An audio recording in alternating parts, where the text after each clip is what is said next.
If you are an agent builder and you need spreadsheet capabilities, this one is worth checking out. The project is Univer at univer.ai. It gives your agent a spreadsheet skill.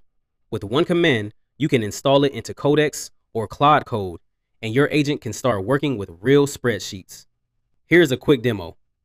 I have a sales report with products, sales channels, quantities, and revenue. I want to group the data by product and sales channel. So I asked the agent to do it. The agent uses Univer CLI, reads the workbook, creates the pivot style analysis, and writes the result back into the spreadsheet. This is not just a text summary. The agent is actually changing the workbook using real spreadsheet capabilities like sheets, ranges, formulas, charts, and structured data. And after the workbook changes, I can review the diff. I can see what sheets changed, what cells were written, and what result the agent produced.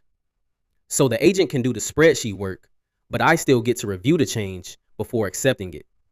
That makes it much easier to trust AI editing spreadsheets.